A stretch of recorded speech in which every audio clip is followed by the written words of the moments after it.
bukan? Selamat pagi, Bu. Selamat pagi. Assalamualaikum warahmatullahi wabarakatuh. Waalaikumsalam. Salam. Sehat-sehat semua ya, teman-teman, pagi ini. Walaupun di Jakarta agak mendung ini ya, semoga kalian semuanya pada sehat walafiat. Siapa? Piska. Di sini lagi ada pemadaman listrik barusan on cam. Oke. Di on camin dulu Piska. Biar di foto dulu. Silakan di ini dulu, di capture dulu ya. Ya. Mas Dimas ya, Mas Dimas ya. Izin Bu, saya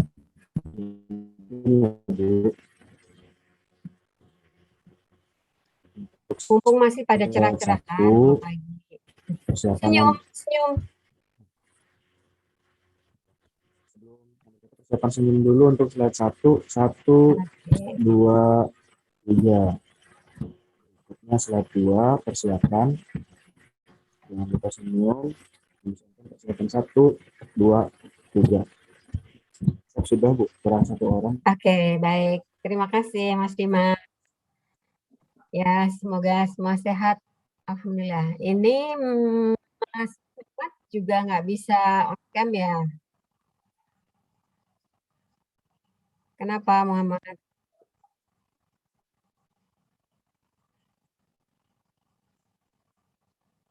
Belum hadir, cuma gambarnya saja.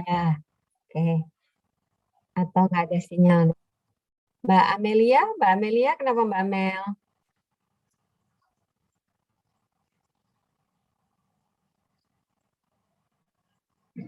Halo Mbak Amelia. Oh, belum hadir juga. Mbak Alicia? Ya, Bu. Oh, ada. Oke. Ya. Yang lain kalau sinyalnya kurang bagus nggak pakai VB juga nggak apa-apa ya, kayak Mbak Narwastu, Dina, semua sehat. Cindy sehat, Cindy? Sehat, Bu. Oke, senyum Cindy. Ya. Siapa lagi ini yang belum kelihatan? Ika ya, Ika masih gelap. Ika kameranya agak diturunin sedikit, Mbak Ika. Layarnya kayaknya ke belakang lampu, Bu. Oh iya, tapi agak turun sedikit layarnya. Lihat agak kelihatan badannya.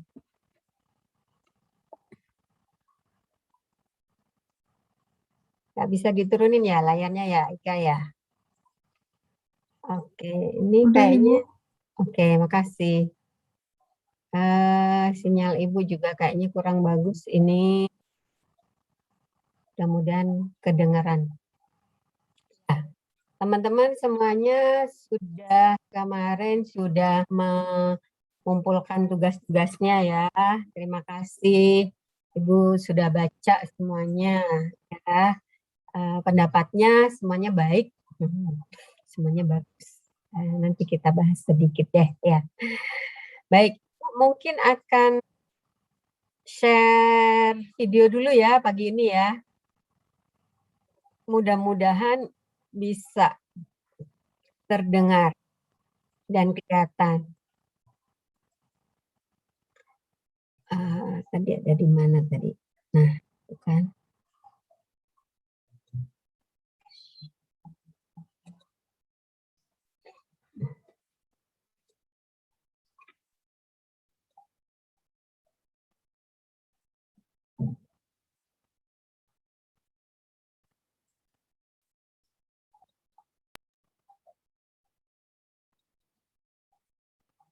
Apakah layar film sudah kelihatan? Sudah, Bu. Sudah, Bu. Ya. Tolong disimak dulu ya, ini ya. Assalamualaikum warahmatullahi wabarakatuh. Halo teman-teman, Pada kesempatan kali ini saya akan menginfokan kepada kalian tentang kebijakan pengadaan ASN 2021, yaitu dari Kemenpan-RB. Yang pertama ada kebijakan pengadaan ASN, yang kedua mekanisme pengadaan ASN, 3. Tim Panselnas 2021, 4. Progres perencanaan dan pengadaan ASN 2021, dan yang terakhir adalah penutup. Teman-teman, sebelum kalian memahami yang lain, kalian juga harus tahu kondisi ASN saat ini. Nah, kondisi ASN Indonesia saat ini 11% itu menduduki di jabatan struktural, 14% di teknis, 37% di guru, dan 38% pelaksana.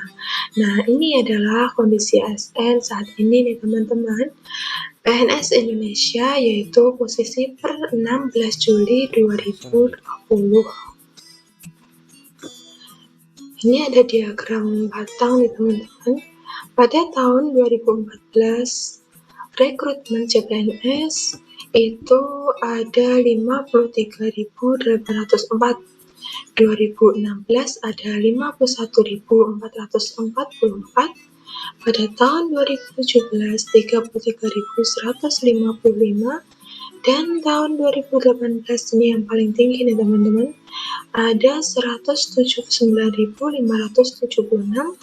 dan tahun 2019 138.782. Dan yang paling tinggi ada di tahun 2018. Bagaimana arah kebijakan pengadaan ASN? Kalian harus tahu. Ini di Good Governance RPJM 1 tahun 2005 sampai 2009, Reformasi Birokrasi RPJM 2 2010 sampai 2014, Sistem Merit RPJM 3 2015 sampai 2019, dan Birokrasi Berkelas Dunia 2024, yaitu RPJM 4 2020 sampai 2024. Yang diharapkan pemerintah itu yaitu ini teman-teman, Smart ASN 2024 yang memiliki profil yang berintegritas. Ini ASN harus berintegritas nih teman-teman. Apa sih integritas itu? Yang di dalamnya yaitu ada yang pertama nasionalisme, kedua profesionalisme, wawasan global, IT dan bahasa asing, hospitality, networking, dan entrepreneurship. Nah, aparatur sipil negara itu meliputi PNS dan P3K. Pegawai negeri sipil atau PNS itu diatur dalam PP nomor 11 tahun 2017 tentang manajemen PNS, dan pegawai pemerintah dengan perjanjian kerja atau P3K di PP nomor 49 tahun 2018 tentang manajemen P3K. PNS dan P3K mengisi jabatan pemerintahan dan melaksanakan tugas pemerintahan. Kebijakan penetapan kebutuhan ASN. Penetapan kebutuhan ASN ada CPNS dan P3K ya teman-teman. Untuk CPNS, rincian kebutuhan PNS setiap tahun disusun berdasarkan yang pertama itu analisis jabatan, yang kedua analisis beban kerja, ketiga peta jabatan, dan yang keempat memperhatikan kondisi geografis daerah, jumlah penduduk, dan anggaran belanja pegawai. Sedangkan P3K, kebutuhan jumlah dan jenis jabatan P3K yaitu berdasarkan analisis jabatan dan analisis beban kerja. Untuk 5 tahun yang diperinci per tahun, dan satu kesatuan dengan penyusunan kebutuhan PNS ditetapkan dengan keputusan Menteri Pan-RB. Kebutuhan ASN secara nasional ditetapkan oleh Menteri Pan-RB setiap tahun dengan memperhatikan yang pertama, pendapat Menteri Keuangan, dan yang kedua itu pertimbangan teknis Kepala BKN. Gitu ya teman-teman, ini adalah arah kebijakan penetapan kebutuhan ASN. Terus yang selanjutnya, mekanisme pengadaan ASN yang pertama itu yaitu usulan kebutuhan. Usulan kebutuhan itu dari instansi pemerintah, penetapan kebutuhan Menteri Pan-RB, pengumuman, seleksi administrasi, dan seleksi SKD maupun SKB oleh BKN, penetapan hasil akhir seleksi oleh Panselnas, dan penetapan nomor induk oleh BKN, serta pengangkatan itu oleh instansi pemerintah. Nah, tim Panselnas itu apa saja, siapa saja yang menjadi tim Panselnas 2021? Ketua tim pengarahnya yaitu Menpan RB dan sekretariat tim pengarahnya yaitu ada di Asdep Perencanaan dan Pengadaan SDMA Kementerian Pan RB dengan tujuannya yaitu memberikan dukungan administratif kepada tim pengarah untuk kelancaran pelaksanaan pengadaan ASN tahun 2021. Tim pelaksananya itu yaitu dari Kepala BKN, tim pengawasnya yaitu dari Deputi PIP Bidang Polhukam PMK BPKP, tim audit teknologi dari Sesama BPPT, tim pengaman teknologi Deputi Proteksi BSSN, tim Quality Assurance yaitu dari staf ahli bidang budaya kerja Kementerian Pan-RB, dan tim penyusun naskah seleksi itu oleh Kemendikbud. Jadi tugasnya tim pelaksana itu ada ini di bawah ini teman-teman. Kalian bisa baca sendiri ya. Oke, untuk status pengusulan kebutuhan ASN 2021, ini ada 6% ini di 34 instansi yang tidak usul.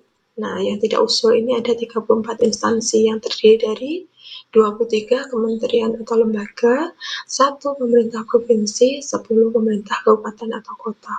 Dan 18% ada di 122 instansi yang sudah atau akan usul namun perlu melengkapi dokumen. Nah, ini rinciannya. Untuk 76% ada di 466 instansi yang sudah usul dan dokumennya sudah lengkap. Ini ya teman-teman, rincian lengkapnya. Oke, rencana penetapan ASN kebutuhan ASN pada tahun 2021 di instansi pusat dan daerah. Pusat itu jumlah kebutuhannya 83.669 dan jumlah rencana penetapannya yaitu 74.384. Untuk daerah, jumlah kebutuhannya 1.221.816 dan jumlah rencana penetapannya yaitu 637.243. Dengan total pusat dan daerah, yaitu jumlah kebutuhan 1.305.485 dan jumlah rencana penetapannya yaitu 711.627. Ini masih rencana ya teman-teman, bisa jadi ini berkurang dan bisa jadi bertambah. Dan kita berdoa bersama-sama ya teman-teman, semoga bertambah. Amin.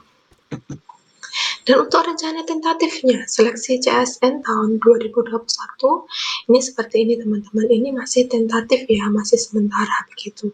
Ada di sekolah kedinasan itu penyampaian informasi ke lembaga, itu Maret minggu kedua, pendaftarannya April, seleksinya Mei, Juni.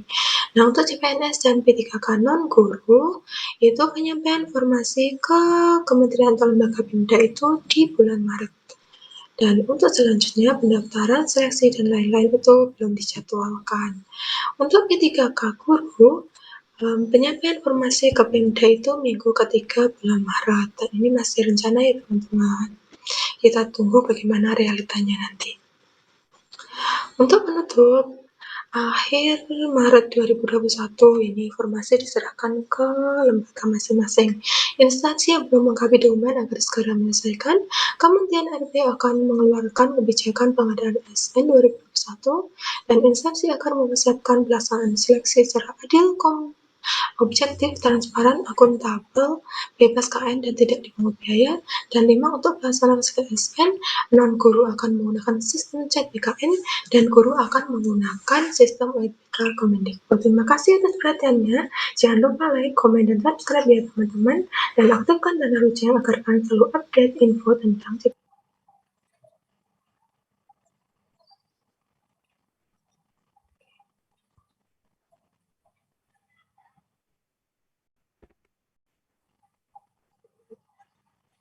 Oke, baiklah. Ya, mudah-mudahan itu tadi bisa memberikan gambaran kepada teman-teman semuanya bagaimana pengadaan ASN itu ya dilakukan. Bersyukurlah teman-teman semuanya ini sudah berada di Politeknik Statistik ya. Jadi tidak perlu lagi teman-teman semuanya untuk mengikuti seleksi itu. Seleksinya sudah dulu, sama saja dengan seleksi mau masuk perguruan tinggi kan ya, lebih mudah gitu. Nah, begitu rumitnya ya, jadi mengingat lagi materi yang lalu ya, dimulai dari analisis jabatan, analisis beban kerja ya. Beban kerjanya itu seberapa sih ya, seberapa banyak jabatan yang sudah terisi dan berapa tenaga pelaksana yang diperlukan. Nah, seperti itu untuk bisa menentukan rencana kebutuhan berapa banyak. Nah, baru tahun 2018 ya kemarin itu ya mulai banyak. Sebetulnya boleh dibilang sih moratorium ya, moratorium. Jadi walaupun ada hanya terbatas untuk tenaga-tenaga tertentu ya, seperti dokter sama guru saja. Untuk kementerian lembaga yang lain itu belum ada. Nah, nanti teman-teman tahun depan ya, mudah-mudahan ya, tahun depan.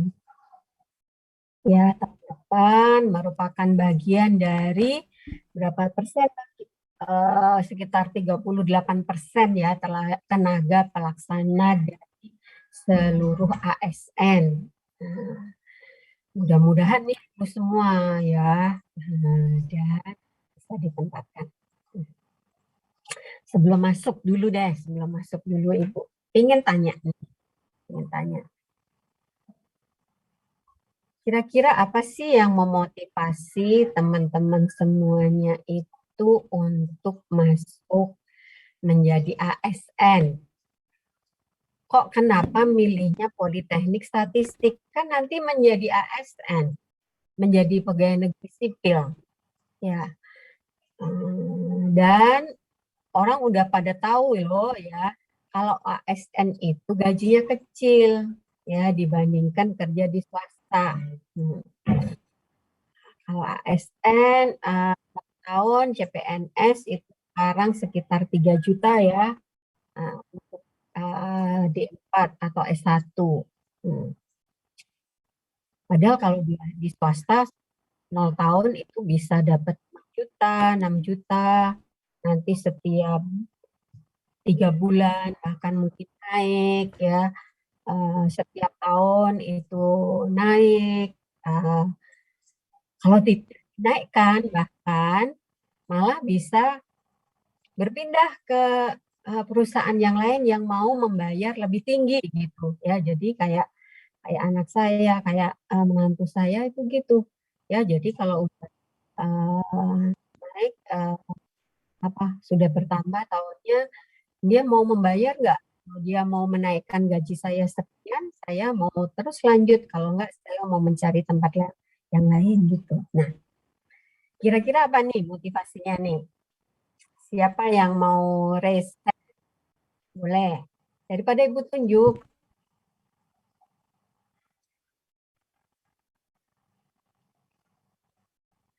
Atau tulis di chat deh. Masing-masing nulis.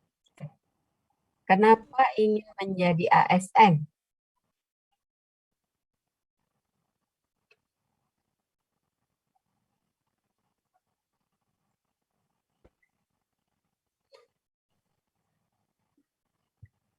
Halo? Halo, Bu. Ya,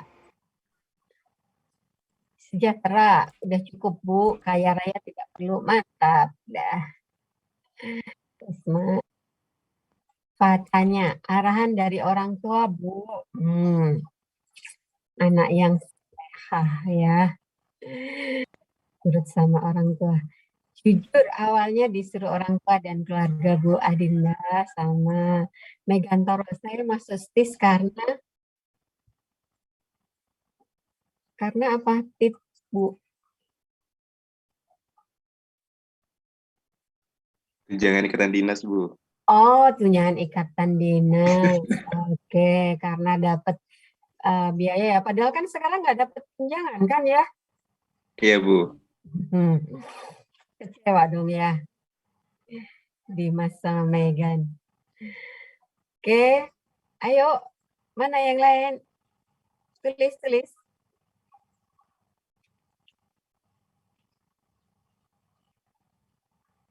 Karena di daerah saya, Bu, biasanya masyarakat hanya bisa memberikan komentar terhadap pemerintah. Tapi saya ingin menjadi bagian pemerintah untuk berpartisipasi, memperbaiki, bukan hanya memberi komentar. Mantap, Ninyoman. Ria, salah satu bentuk partisipasi membangun negeri dan pengen keluar Jawa. Mantap, Ahmad. Olivia, arahan orang tua Bu sama stabil. Oke, Angel ya. Ingin apa ya, selalu konstan ya penampilannya. Mantap sekali Hafizur Rahman, keinginan hati nurani. Wow, keren. Pengen jadi menantu idaman, Bu. Mantap, Yudhistira. Menantu idaman apakah harus jadi PNS, ASN? Enggak lah ya. Oke. Ayo, mana lagi? Terjamin di hari tua, Bu. Oke, terjamin, Bu. Ya. Pendapatan ASN lebih stabil, Bu, dan pengen menjadi bagian dari pemerintah yang jujur. Mantap, Padula. Zahra, karena pendapatan dan pekerjaannya stabil, Bu. Oke, ya. Karena pendapatan, walaupun kecil tapi stabil ya. Terjamin, Bu. Ya. Nggak pusing-pusing nyari kerja, Bu. Rafli. Jujur ya, Rafli ya. Pilihan yang tepat itu. Kemudian siapa lagi? Karena status sosial, Bu. Ya, karena PNS biasa memiliki status yang lebih tinggi ya. ASN masa tuanya terjamin, Bu. Oke. Ya. Ya. Baiklah. Mantap ya teman-teman semuanya ini. Tadi luar biasa ya, ingin menjadi bagian dari pemerintah. Betul ya, menjadi ASN kita itu beruntung. Karena kita menjadi bagian dari pemerintah yang mengurusi masyarakat. Karena tidak banyak orang mendapatkan kesempatan itu. Ya, jadi kita menjadi ASN diberikan kesempatan untuk mengambil bagian mengurus rakyat, mengurus masyarakat, ya. Dan orang mungkin bilang ya, ASN itu cuman menjadi beban dari pemerintah karena gajinya dari rakyat. Enggak juga ya. Siapa rakyat yang ngurusi kalau bukan kita pemerintah gitu ya. Siapa yang akan mengentaskan kemiskinan, siapa yang akan mengentaskan kebodohan, siapa yang akan menyehatkan masyarakat, itulah pemerintah. Gitu. Nah, walaupun kita sebagai pegawai BPS nantinya teman-teman itu tidak secara langsung ya terjun ke sana untuk tidak seperti mungkin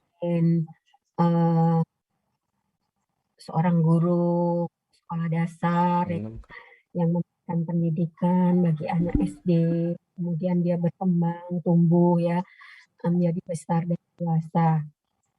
Tidak juga seperti dokter untuk langsung ya menyentuh kepada masyarakat, mengobati, melayani gitu. Tapi kita berkontribusi terhadap apa yang akan dirancanakan oleh semua kementerian lembaga ya. Karena semua kementerian lembaga itu tanpa ada data yang kita sajikan ya, yang kita bagian daripadanya untuk menyajikan data itu, mereka tidak bisa menyusun program kebijakan untuk tadi ya, mencerdaskan bangsa, mensejahterakan masyarakat ya, mencapai tujuan negara kita. Nah, oke. Dari tugas responsi yang lalu, teman-teman sudah sepakat dan setuju juga bahwa seleksi di STIS itu sudah sangat baik ya, sudah sangat baik dan juga sudah tepat karena akan memenuhi kebutuhan dari pegawai BPS ya yang diperlukan memang untuk melaksanakan tugas-tugas menyusun kebutuhan melaksanakan penyelenggaraan kegiatan statistik. Oke, dari materi yang sudah Ibu berikan kemarin, apakah ada yang ingin ditanyakan? Kan sudah dipelajari ya sehari ini. Nah, Ibu mungkin ingin diskusi saja dengan teman-teman, karena itu materinya kayaknya cukup lurus-lurus saja gitu. Siapa yang mau bertanya?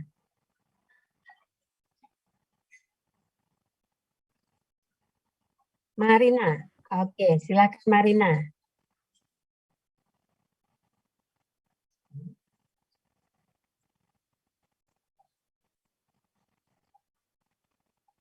Ini sinyal Ibu kurang bagus deh. Ya, Marina silakan. Ingin bertanya, Bu. Mm-mm. Sekarang ini kan udah mendekati ujian CPNS, kayak Kementerian Kejaksaan, Kementerian Kesehatan, dan lain-lain. Nah, pertanyaan saya adalah, kenapa pas ujian untuk perawat kejaksaan itu harus kayak ada SKD-nya gitu? Padahal kan TIU itu, Bu, kayak belajar matematika gitu kan ya. Padahal kan perawat nggak make TIU, nggak pakai hitung-hitungan gitu pas kerja. Itu seringkali ditanyakan ketika saya mengajar untuk CPNS. Nah, itu kira-kira jawaban yang tepat bagaimana ya, Bu? Terima kasih. Oke. Kenapa perawat pakai tes hitung-hitungan gitu ya? Matematika ya? Benar, Mbak Marina? Iya, Bu. Kira-kira latar belakang tes, kenapa tes itu diadakan gitu, kenapa TIU? Kalau misalnya TWK oke lah ya, Bu. Karena kan TWK itu kan wawasan kebangsaan, menjadi ASN kan harus tahu jiwa nasionalisme. Terus ada TKP. TKP itu kan tentang kepribadian, masih masuk logika gitu. Nah, TIU ini kenapa dijadikan salah satu tes gitu? Udah gitu passing grade-nya itu cukup tinggi gitu, Bu. Nah, itu gimana ya, Bu? Terima kasih. Ini secara logika saja ya, Mbak Marina ya.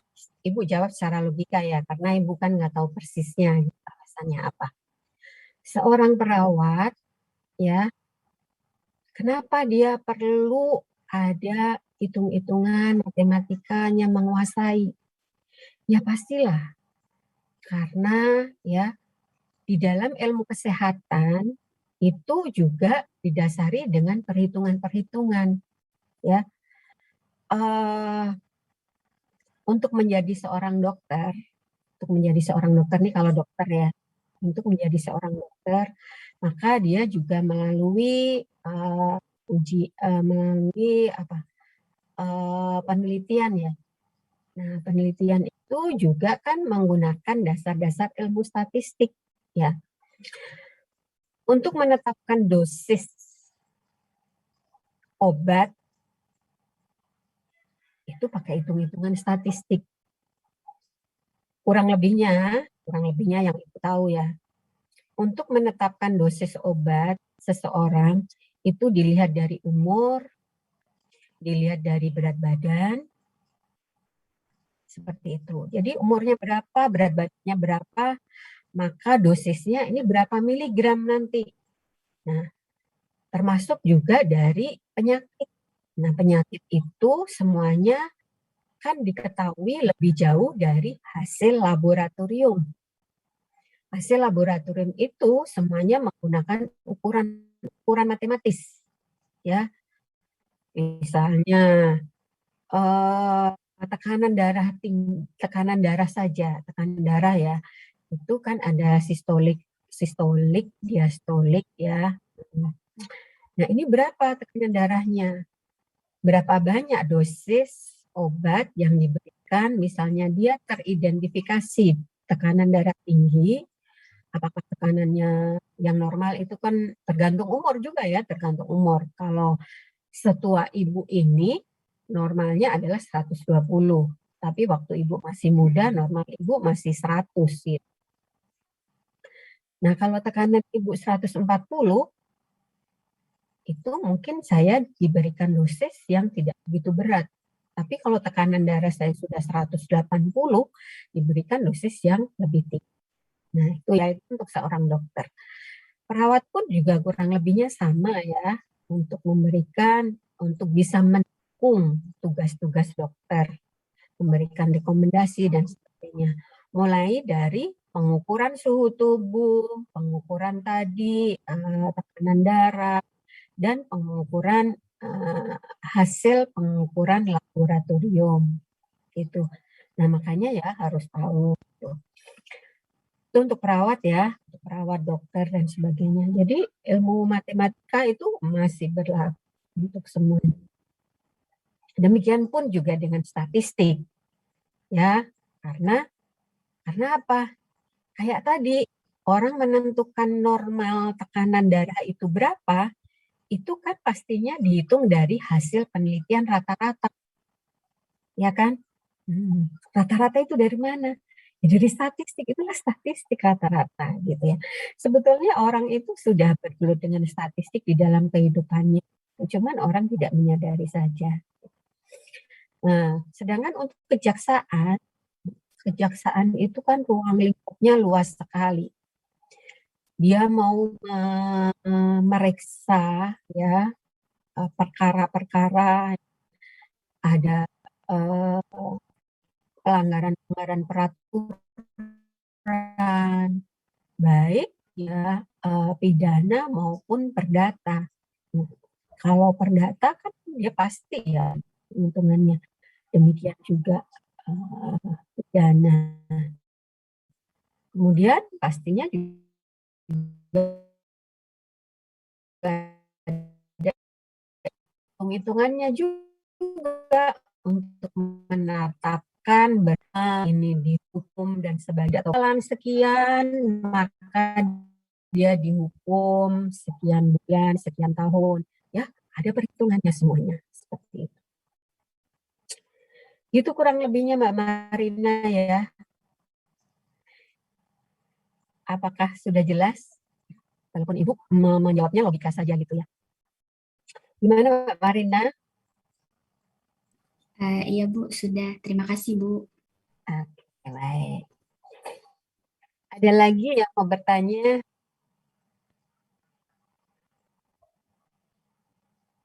Ibu, ini rencananya cuma sampai jam 8.30 ya teman-teman. Maka Ibu tidak akan menjelaskan nih mungkin. Yang ingin bertanya, silahkan bertanya. Izin bertanya Bu. Ya, silahkan. Siapa ini? Angel Bu. Terkait publikasi BPS Bu, kan banyak yang belum rilis ya Bu dari tanggal yang sudah ditentukan. Banyak yang kayak tertunda rilis gitu Bu dari tanggal jadwal rilis yang ditentukan. Kalau menurut Ibu, apakah ada itu kaitannya dengan pengadaannya Bu, pengadaan pegawainya gitu? Apakah terkait masalah pengadaan pegawainya? Terima kasih Bu. Oke, ya baik. Terima kasih Mbak Angel. Pasti ada berbagai alasan ya Mbak Angel. Tertundanya rilis yang pertama pastinya karena faktor lingkungan kita sekarang ini sedang dilanda pandemi ya. Nah, dengan adanya pandemi ini pastinya akan menjadi kendala teman-teman yang mengumpulkan datanya di lapangan karena terkait dengan adanya pembatasan kegiatan ya masyarakat. ya adanya PPKM, kalau dulu tahun yang lalu kita ada PSBB, ya seperti itu. Nah, ini pasti menjadi kendala bagi teman-teman di daerah, ya, untuk dia bisa mewawancarai responden, kemudian untuk dia pergi ke kantor juga karena dibatasi. Kemarin ada yang separah-parahnya itu 25% ya. Bahkan kalau sekarang itu sudah masih 100% gitu, tidak boleh ke kantor. Nah, itu banyak menjadi kendala. Kendala yang lainnya pastinya dengan adanya PPKM, PSBB, dan pembatasan pergi ke kantor. Terkait juga sarana-prasarana. Sarana-prasarana. Kalau orang kerjanya di rumah, kemarin itu kerja di kantor, semua peralatan itu kan ada di kantor ya. Nah, sementara dia untuk membawa pulang ke rumah, barangkali tidak memungkinkan gitu. Ya, salah satunya mungkin tidak saja kendala listrik gitu ya, kayak fiskal aja dia mau Zoom aja nggak bisa gitu ya. Kendala listrik, kendala sinyal WiFi gitu ya, tidak punya akses satelit gitu. Nah, banyak hal, banyak kendala seperti itu. Bisa juga gitu ya, pada kondisi yang normal, misalnya pada kondisi yang normal itu karena minimnya SDM. Ya, nah, karena minimnya SDM yang menangani tersebut hanya terbatas. Pastinya di daerah-daerah tersebut ya, teman-teman mau tahu di kecamatan saja KSK, kita kan dari pusat, BPS pusat, ada BPS provinsi, BPS kabupaten, kemudian yang terkecil ada KSK, Koordinator Statistik Kecamatan. Idealnya di setiap kecamatan itu ada satu petugas yang melaksanakan kegiatan pengumpulan data.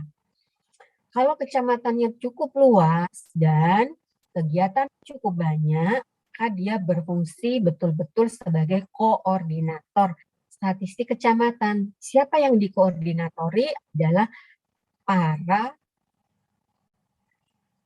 petugas yang mereka itu bukan organik pegawai BPS, yang disebut dengan mitra statistik ya. Jadi untuk pelaksanaan survei yang besar atau survei yang cukup banyak sampelnya, kita tidak mampu melaksanakannya sendiri, maka kita meng-hire. Nah, ini termasuk juga pengadaan ya. Ya, kalau pegawai kita tidak cukup, maka kita bisa mengadakan tenaga kerja itu yang kita bayar secara kontrak. Kontraknya adalah per jumlah sampel. Ya, per jumlah sampel. Ada yang per jumlah sampel, ada per masa durasi survei itu berapa lama. Seperti itu.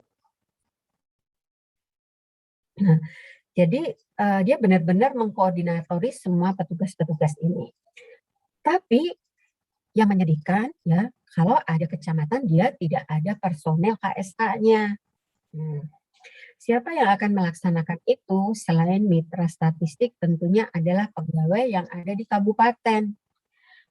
Pelaksana tugas ya yang ada di kabupaten. Staf yang harusnya mengerjakan pengolahan, dia dibebani lagi dengan pekerjaan mencacah. Kan job deskripsinya sudah berbeda. Kalau job deskripsinya berbeda, job spesifikasinya juga pastinya berbeda ya. Tapi karena belum ada orang lagi, ya dia harus mengerjakan itu. Oke, jadi banyak juga yang kejadiannya seperti itu sehingga beban kerjanya seharusnya hanya mengerjakan tugas dan fungsi pokoknya, maka dia dibebani tugas tambahan untuk mengerjakan tugas-tugas yang lainnya. Seperti itu. Nah, semuanya itu tentunya sudah dipetakan, ya, sudah dilakukan analisis jabatannya, sudah dilakukan perencanaannya, tapi kan tadi teman-teman tahu tadi ya proses pengadaan tadi ya, harus melalui persetujuan Kemenpan dan RB, harus melalui persetujuan Kementerian Keuangan. Karena apa? Karena dilihat kemampuan anggaran dari pemerintah itu. Pada saat pemerintah tidak ada anggaran untuk membiayai mulai dari seleksi sampai nanti kalau sudah seleksi kan harus digaji. Gajinya dari mana? Kemampuan pemerintah cukup nggak ini nanti untuk menggaji pegawai-pegawai yang baru? Ya, kalau tidak cukup, makanya kemarin itu dilakukanlah moratorium, ya, pembatasan. Jadi artinya apa? Dioptimalkan dari yang ada. Gitu. Nah,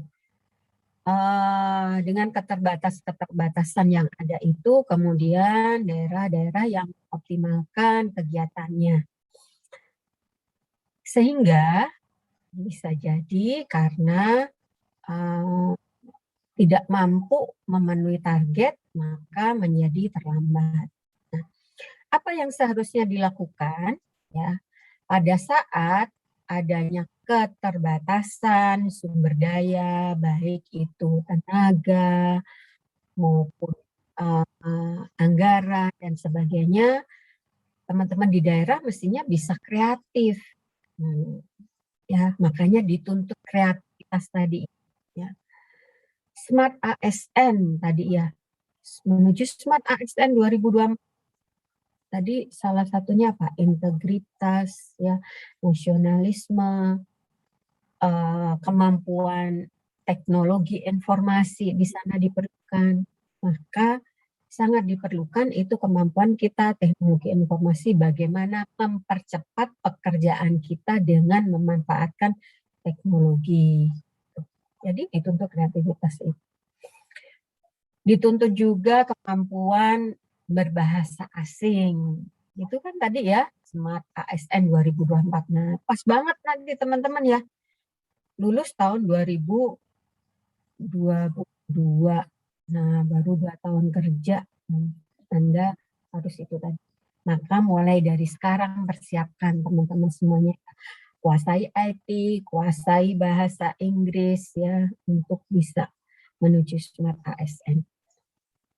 Jadi mungkin begitu Mbak Angel ya, harus kreatif nanti teman-teman di daerah supaya target-target tadi itu terpenuhi dengan keterbatasan yang ada.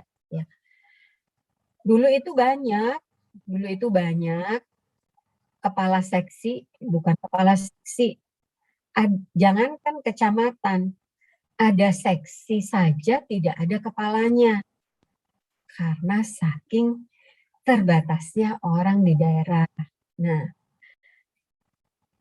kami menunggu teman-teman ini semuanya untuk lulus untuk bisa mengisi itu, gitu ya, untuk bisa mengisi itu. Kontribusinya teman-teman semuanya di daerah. Gitu. Nah, berkaitan dengan pertanyaan nomor 2 tugas yang lalu, bagaimana dengan sistem penempatan?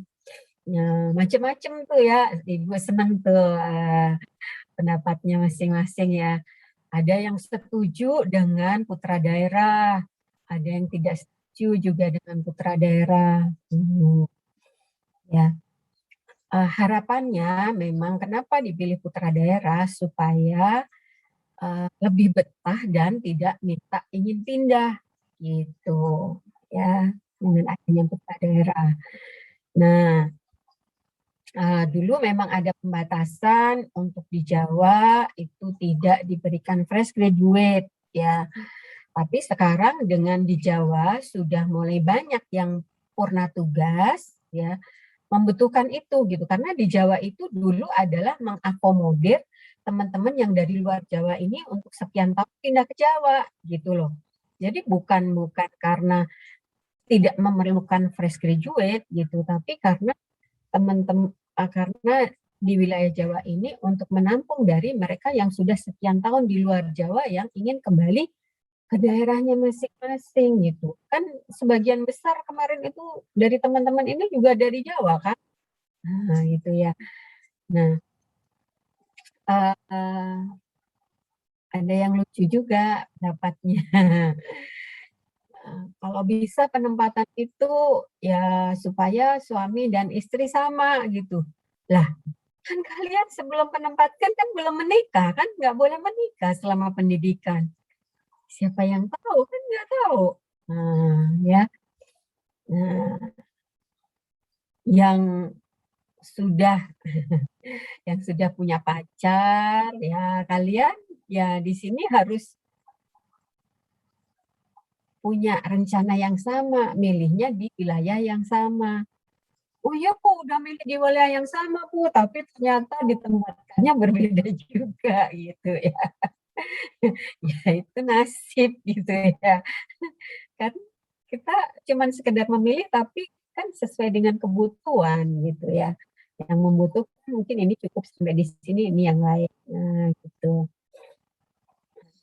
Beruntung mungkin yang belum punya pacar gitu. Karena mudah-mudahan di tempatnya nanti ditempatkan dia mendapatkan pacar. Itu adalah salah satu strategi untuk bisa betah gitu di tempat penempatan ya. Nggak apa-apa itu juga gitu kan.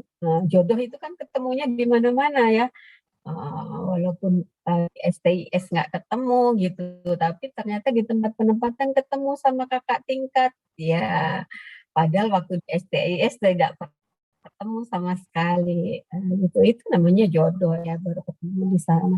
Nggak masalah gitu. Ya, lucu-lucu ibu seneng tuh bacanya. Oke, gitu Angel ya. Ada lagi yang mau bertanya? Ada bertanya, Bu. Ya, silakan. Habizur. Ada 2 pertanyaan yang ingin saya tanyakan, Bu. Yang pertama tentang pengadaan mitra statistik itu, Bu. Itu sebaiknya mitra statistik itu kita ambil yang lama atau yang baru, apa hal yang krusial yang perlu dipertimbangkan. Yang kedua, yang saya ketahui bahwasanya CPNS tahun sekarang BPS juga menerima dari umum, dan itu ada juga yang dari jurusan statistik. Itu hal apa yang mempertimbangkannya bahwasanya BPS juga membutuhkan dari umum gitu. Terima kasih, Bu. Oke, terima kasih. Mitra statistik itu dasarnya apa? Apakah yang lama saja atau yang baru? Tentunya di dalam memilih seorang karyawan ada persyaratannya. Salah satu persyaratannya, teman-teman juga pasti semuanya juga tahu ya, kalau melamar di suatu tempat pekerjaan. Orang lebih senang untuk pelamar yang sudah memiliki pengalaman di bidangnya. Gitu kan? Karena kalau dia sudah memiliki pengalaman di bidangnya untuk sudah pernah melaksanakan tugas tersebut, maka tidak perlu banyak diajarin, dilatih, dididik untuk mengerjakan tugas-tugas tersebut gitu ya. Nah, demikian juga dengan kita ya, pada saat merekrut mitra, kita biasanya mensyaratkan selain pendidikan apa misalnya SMA. Nah, SMA itu yang sudah bisa menggunakan logikanya, apalagi untuk tugas-tugas kita memerlukan logika matematika misalnya. Ya, kemudian yang kedua sudah pernah melaksanakan tugas kegiatan statistik. Nah, itu diutamakan. Ya, diutamakan. Sehingga orang-orang lama, orang-orang yang berpengalaman inilah yang direkrut. Namun demikian, tentunya teman-teman semua, ini kalau lama, orang itu kalau sudah mengerjakan pekerjaan yang itu melulu, pertama, pastinya mereka mencapai kejenuhan. Ada tingkat kejenuhan sendiri. Dengan adanya tingkat kejenuhan tersendiri itu yang akhirnya kemudian dia semangat kerjanya menjadi menurun. Nah, kalau semangat kerjanya sudah menurun, maka kinerjanya menurun. Nah, ini yang perlu diwaspadai ya oleh para pengawas. Ya, pada saat seorang mitra itu walaupun dia berpengalaman, kalau kinerjanya sudah menurun, itu harus menjadi suatu catatan. Yang nantinya mestinya oke, kalau pernah membuat kesalahan, pernah tidak disiplin, pernah tidak mencapai kinerja yang diharapkan, maka ya akan ditinggalkan, ya, tidak digunakan lagi, mestinya seperti itu. Nah, maka banyak sekarang teman-teman di daerah itu memiliki catatan-catatan bagi para mitra-mitranya. Sebaiknya seperti itu. Jadi ada catatan mitra ini ya sudah sekian tahun menjadi mitra, sudah melaksanakan tugas ini. Pernah melakukan kesalahan enggak? Nah, kalau pernah melakukan kesalahan ya jangan digunakan lagi. Nah, kenapa tidak memakai mitra yang baru? Boleh saja kalau dia memenuhi persyaratan tadi, minimal pendidikannya misalnya SMA, kemudian dilihat kesungguhannya, kemudian dia mau nggak ya belajar ya? Nah, maka harus dilatih dulu gitu untuk bisa dia melaksanakan tugas kegiatan statistik. Gitu Mas Hafizar ya, yang pertama ya, mudah-mudahan jelas. Yang kedua, kenapa sih BPS masih merekrut tenaga non STIS? Ya. Termasuk ibu ini non STIS ya. Ibu adalah angkatan kedua yang diterima oleh BPS dari non-STIS. Pada zaman dulu masih namanya Akademi Ilmu Statistik. Saat itu tahun 85, jadi BPS pertama kali menerima dari luar itu tahun 1983 kalau tidak salah. Ya, membuka. 85. Nah, lulusan Akademi Ilmu Statistik dulu itu awalnya cuma satu kelas saja. Kurang lebih orangnya 30-35 saja gitu. Tugas BPS belum sebanyak ini ya. Nah, pada saat itu masih memenuhi kekurangan tersebut karena tidak bisa dipenuhi oleh Akademi Ilmu Statistik. Akademi Ilmu Statistik kan ada biaya yang sudah dianggarkan juga, kemampuan pemerintah untuk menyekolahkan, membiayai, dulu masih ada ikatan dinas ya, masih dibayar setiap bulannya sekian gitu kan ya. Nah itu kan terbatas juga, karena keterbatasan itulah maka BPS dulu itu mulai membuka. Pertama kali itu yang sekarang masih ada di STIS sebagai dosen adalah Pak Suryanto. Ya, Bapak Suryanto itu adalah angkatan non-AIS tuh yang pertama sama Ibu Lucy. Nah, Ibu Lucy mungkin barusan pensiun ya beliau gitu. Karena bukan tenaga pendidik, kalau Pak Suryanto kan lektor ya sampai usia 65. Kemudian Ibu yang kedua, pada saat itu tahun 85 itu cuman 5 orang yang diterima. Tahun 87 Ibu juga cuma 5 orang. Ya, Ibu dari IPB, ada Ibu dari IPB juga 3 orang, satu dari STIS, satu dari ITS, satu dari UGM, satu dari ITB, tapi yang dari ITB mengundurkan diri. Jadi dari demikian juga ya sampai sekarang. Karena kebutuhan BPS itu cukup banyak, tugas BPS sekarang sudah semakin banyak, sementara keterbatasan STIS menerima mahasiswa ya hanya sekitar 600-an ya, 500-an ya, sekitar segitu. Itu pun sekarang sudah tidak ada biaya untuk tadi kan TID-nya kan, sudah tidak ada TID-nya gitu. Nah, BPS masih membutuhkan ini tenaga lulusan S1 ya yang tidak bisa dipenuhi dari Politeknik STIS. Maka membuka keran itu untuk menjadi petugas tadi yang menggantikan KSK. Kalau dulu KSK syaratnya adalah SMA, sekarang tidak bisa lagi syarat SMA gitu. Minimal D1 atau ya D2 atau D3 ya, nah, dari STIS juga dan S1. Itu Mas Habizar. Oke, cukup jelas? Habizar. Baik, Bu. Terima kasih. Oke. Udah 8.30, apakah ada pertanyaan lagi?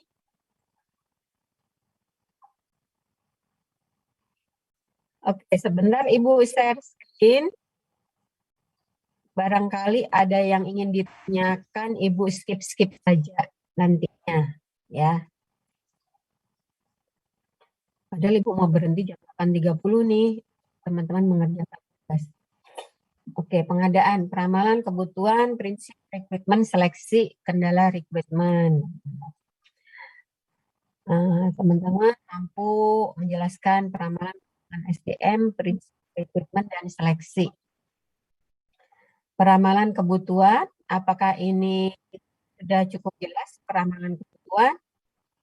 Ya, berdasarkan struktur organisasi dan beban. Jadi kayak ini, jelaskan di sini. Kayak Ibu sekarang sebagai Widya Iswara. Di Pusdiklat, seorang jumlah Widya Iswaranya sekarang ada 24.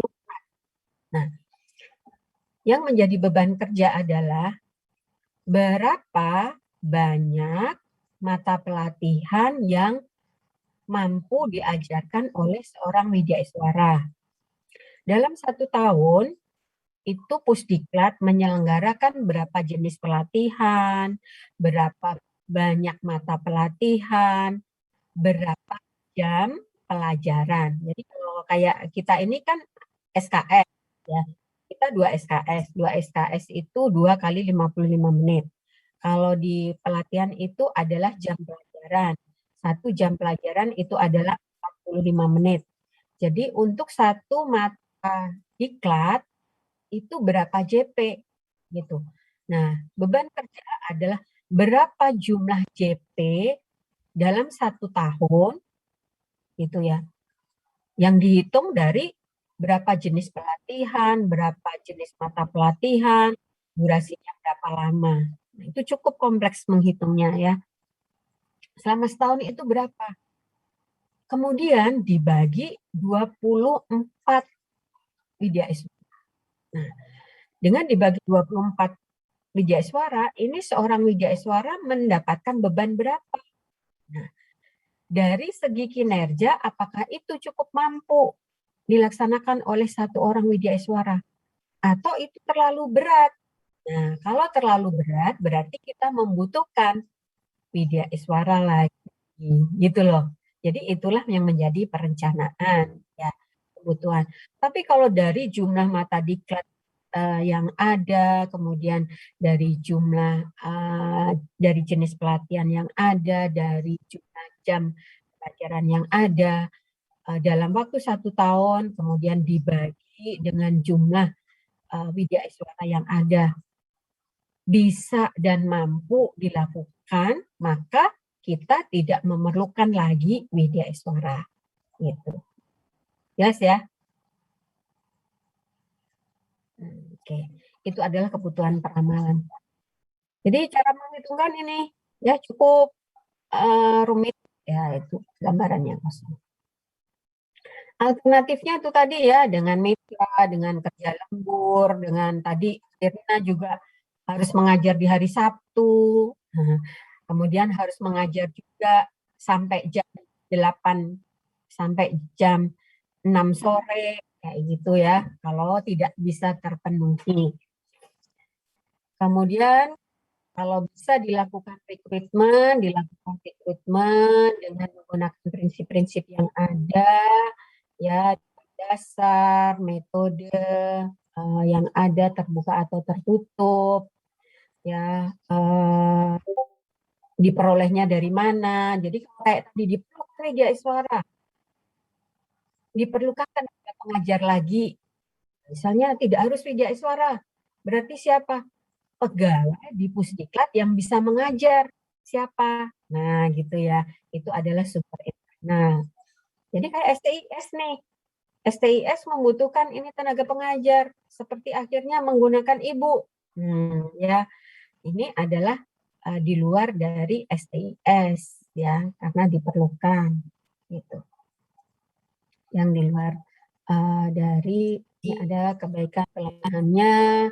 Nah, kemudian atau harus membuka lowongan pekerjaan lagi, ya, lamar dan sebagainya.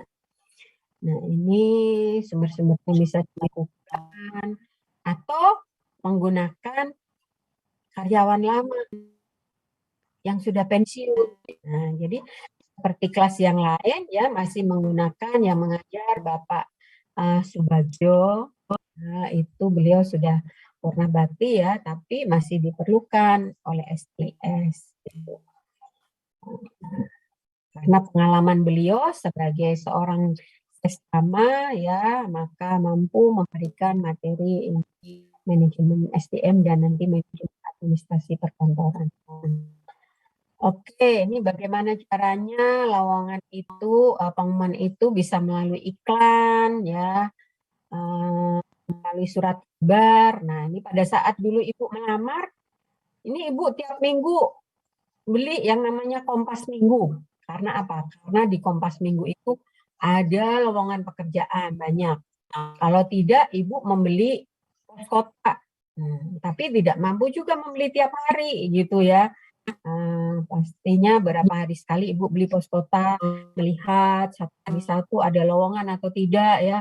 Nah, kalian tuh sangat beruntung dulu Ibu itu mencari pekerjaan sampai ke Bandung, Surabaya, Semarang, Jakarta gitu ya. Ibu seusia kalian gitu ya, Ibu lulus tahun 81 itu 85 ya. Berarti usia Ibu 22 tahun saat itu. Ya, mencari pekerjaan sendiri kemana-mana gitu ya. Melamar, Ibu lulus itu ijazah Ibu fotokopi dan legalisir 50 lembar. Yang Ibu kirim surat lamaran itu sekitar 35-an. Jadi masih sisa 15-an tuh ijazah yang dilegalisir. Dari 35 sekian ya Ibu melamar dan sebagainya, tidak lebih dari 10 yang Ibu ikuti tesnya. Tes yang paling sulit Ibu rasakan dulu itu di IPTN, sekarang namanya IPTN. Dulu namanya Nortanio ya. Itu adalah tes yang paling sulit. Sampai Ibu kira tesnya 2 hari, baru 1 hari berikutnya Ibu nggak mau ikut tes, nggak mau datang. Paling juga aku nggak bisa, gitu ya. Itu saking sulitnya.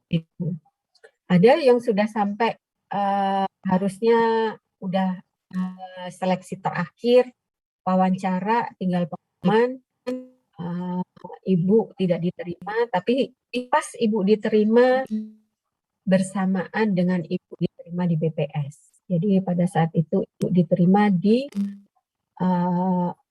Universitas Muhammadiyah Surakarta. Pagi Ibu dipanggil ke UMS menghadap Wakil Dekan 3 untuk hari Senin menghadap Dekan untuk mulai mengajar. Itu hari Sabtu pagi, Jumat pagi. Jumat sorenya Ibu terima dulu namanya apa? Telegram. Menerima telegram dari Jakarta kalau dipanggil di BPS hari Senin harus sudah mulai kerja. Nah, itu adalah pilihan yang sangat sulit saat itu. Ya. Apakah Ibu mau berangkat ke Jakarta, apakah Ibu di Solo ya, kerja sebagai dosen, tapi Ibu menerima tantangan. Karena kalau di Solo saya tidak akan kemana-mana, tapi kalau saya di Jakarta mudah-mudahan saya kemana-mana. Dan alhamdulillah saya bisa sampai Amerika. Kemudian di BPS juga saya sudah sampai ke 31 provinsi ya. Yang belum baru Sumatera, yang belum ke Sulawesi Barat, Sulawesi Tenggara, dan Kalimantan Utara. Yang Ibu syukuri. Gitu nih iklan surat kabar. Kemudian majalah, radio, televisi. lembaga pendidikan nanti seperti Politeknik STS ya. Nah, kemudian langsung dari sumber tenaga kerja, dari kantor penempatan tenaga kerja, ya. Kemudian, nah sekarang ini yang banyak adalah ini rekrutmen ya, termasuk tadi ya yang dari ASN ini melalui SSC ya. Banyak sekali ya website yang penerimaan tenaga kerja, hampir semua kalau di bank-bank itu sudah menggunakan e-recruitment ya, e-recruitment Mandiri, e-recruitment BCA dan sebagainya. Kemudian yang platform itu apa kalau nggak salah LinkedIn ya, lupa deh namanya. Itu pengadaan. Seleksi dan bagaimana caranya peneliti tadi sistem seleksinya sudah teman-teman pahami untuk ASN ya. Sistem seleksi ini ada yang sistem gugur, ada yang sistem semua, kemudian baru nilai seleksinya berapa.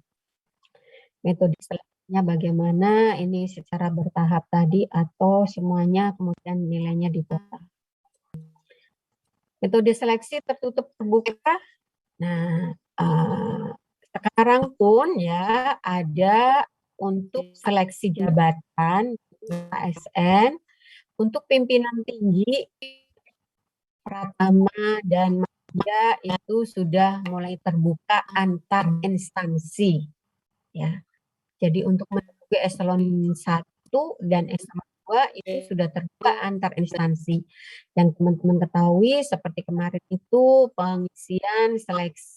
pengisian kepala BPS ya, kemarin itu kan sampai 3 nominasi. Nah, 2 itu dari luar BPS, 1 dari BPS. Itu adalah kemudian nih surat lamaran, penelitian. Nah, di dalam seleksi tersebut ada penelitian juga, maka ada yang disebut dengan rekam jejak. Nah, rekam jejak itu siapapun boleh memberikan masukan terhadap orang tersebut. Ya, kalau ada jejak-jejak baik digital maupun non digital yang bila ada buktinya. Nah, untuk menjadi pertimbangan dari penyeleksian tersebut. Kemudian tes keterampilan dan pengetahuan, tes kesehatan, semua dipahami, tes psikologi, wawancara. Ibu sudah mengikuti ini semuanya. Nah, ya. Kalau kalian mengikuti ini semuanya untuk menjadi mahasiswa STS kan ya. Oke. Kemudian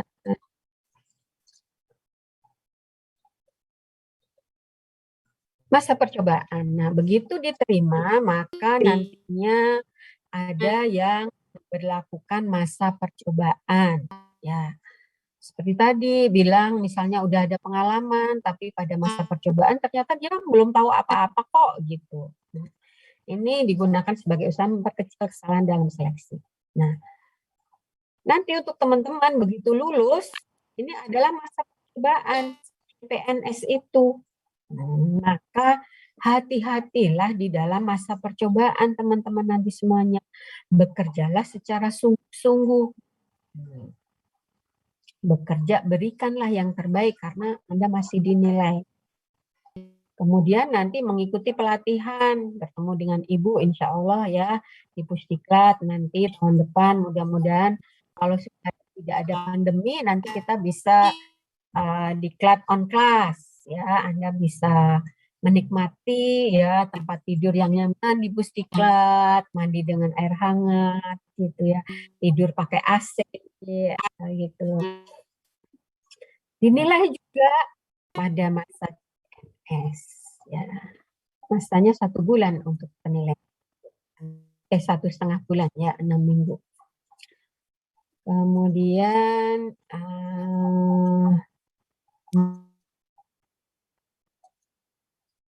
Nah, kendala penarikan adanya kebijakan organisasi tadi ya, kebijakan kompensasi kesejahteraan bila terbatas susah mencari tenaga yang baik. Nah, itu ya lebih kendala kepada anggaran biasanya. Nah, ini kendala-kendalanya. Oke, apakah ada pertanyaan teman-teman semuanya?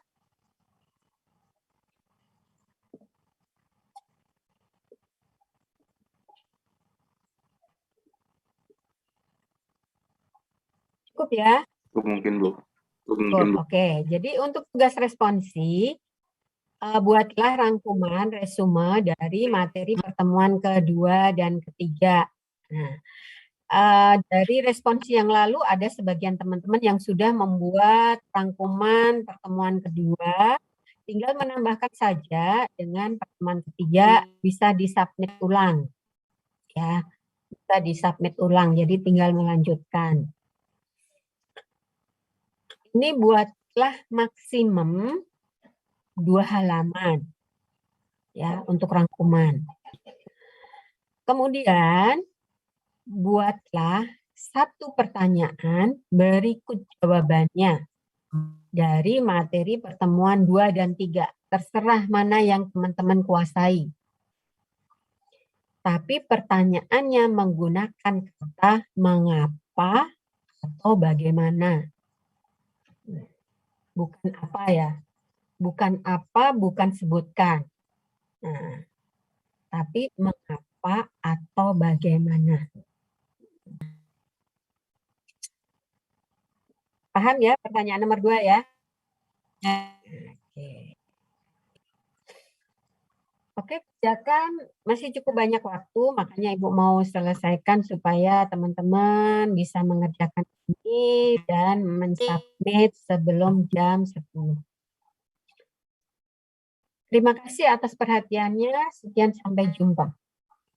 Dengan pesan sponsor dari Steve Jobs, satu-satunya cara untuk melakukan pekerjaan yang hebat adalah dengan mencintai apa yang kamu lakukan. Jadi kalau tadi ya dari pertanyaan apa motivasi menjadi ASN tadi masih karena disuruh orang tua, karena melihat orang lain mungkin dan lain-lainnya. Bagaimana cara kita untuk hebat melakukan pekerjaan itu? Cintailah nanti apa yang kamu kerjakan. Dimanapun Anda di tempat ada keinginan sesuai dengan jurusan, sekarang di SK, nanti inginnya ditempatkan di sosial juga. Tapi tidak seperti itu kebutuhan organisasi, walaupun organisasi sudah merencanakannya. Kadang-kadang di daerah ternyata karena satu dan lain hal, perencanaan itu kan dilakukan pada tahun T-2. Atau bukan T-2, T-3 bahkan gitu ya. Nah, pada sampai tahunnya sudah terjadi mutasi rotasi sedemikian rupa gitu. Sehingga akhirnya yang terisi yang kosong adalah bukan di statistik sosial. Ternyata adanya di statistik neraca. Ya apapun Anda dapatkan di sana, cintailah. Yakin Anda masih muda, Anda masih mampu untuk belajar, ya, untuk bisa mengerjakannya dengan hebat. Satu pesan lagi dari Ibu, nanti kalau penempatan, ya, ambillah tantangan seperti yang Ibu lakukan. Jadi jangan memilih di daerah yang sama, karena Anda masih muda, berkelanalah, ya, mengambil wawasan di tempat yang lain. Nah, makanya sebetulnya beruntung nih yang teman-teman dari Jawa, memilihlah di luar Jawa. Nah, ya, pada suatu saat nanti ya akan kembali gitu. Gitu ya, masih muda semangat untuk belajar dan beradaptasi itu lebih mudah gitu ya. Nanti kalau dipindah-pindah udah tua malah susah. Oke, demikian teman-teman semuanya, cukup untuk hari ini ya. Semoga ini bisa memberikan bekal yang lebih kepada teman-teman selanjutnya, dan untuk materi-materinya bisa teman-teman pelajari lagi ya, booking lagi dari slide masih ada yang kurang dipahami, ada catatan-catatan di sana yang bisa memberikan materi.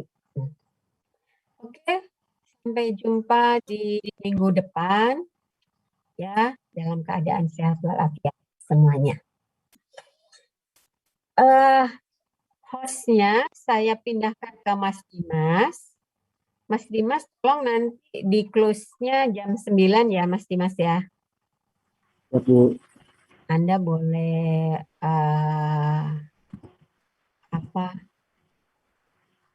gunakan untuk bersosialisasi lagi dengan teman-teman.